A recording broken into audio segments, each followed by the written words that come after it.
اور ایک بات واضح کرنے لگا ہوں، روزہ صرف بھوکا پیاسا رہنے کا نام نہیں ہے، روزہ تمہارے کان کا بھی ہے، روزہ ہماری آنکھ کا بھی ہے، روزہ ہماری زبان کا بھی ہے۔ اب بات واضح کرنے لگا ہوں کہ ان چیزوں کا تعلق روزے کے ساتھ کیا ہے۔ فرمایا کان سے کوئی گناہ نہ سنو، گانا نہ سنو، کسی قسم کی موسیقی نہ سنو۔ آنکھ کا کیا ہے؟ فرمایا آنکھ سے آنکھ کی حفاظت کرو، اپنی نظر کی حفاظت کرو، زبان سے غیبت نہ کرو، جھوٹ نہ بولو، کسی کو برا بھلا نہ کہو۔ اگر کوئی شخص ان چیزوں پہ عمل نہیں کرتا تو گویا اس کا روزہ کا کوئی فائدہ نہیں سوائے بھوکا رہنے کا۔ اب روزے کی تاریخ کیا ہے؟ روزے کی تاریخ بیان کی۔ غلام اسماعیل حقی رحمہ اللہ لکھتے ہیں، ایک بادشاہ جو آدم علیہ السلام کی نسل میں تیسرا بادشاہ تھا، جس کا نام روم الثالث تھا، اس کے دور میں 4 سالی آ گئی۔ اس نے اپنی قوم کو حکم دیا کہ بھائی تم ایک وقت کا کھانا کھاؤ، دوسرے وقت کے کھانے کو کار شدہ علاقوں میں غریبوں اور مسکینوں میں دے دو۔ تو قوم نے اپنے بادشاہ کی بات سنی،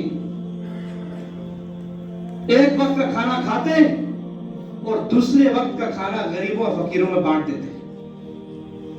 کارسالی کا دور تھا، تو اللہ رب العزت کو یہ ادا اس قوم کی اتنی پسند آئی، اللہ نے اس کو عبادت بنا دیا، اور اللہ نے ساری امتوں کو اس کے بعد روزہ فرض کر دیا۔ حضور صلی اللہ علیہ وسلم اس رمضان کے روزے فرض ہونے سے پہلے کی بات کر رہا ہوں۔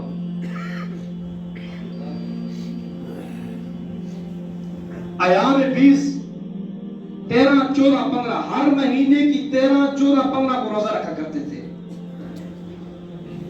اس کے بعد عاشورہ کے روزہ کو اس کا اہتمام کیا گیا، یعنی 10 محرم کے روزے کو۔ یہ میں روزے فرض ہونے کی پہلے کی بات کر رہا ہوں۔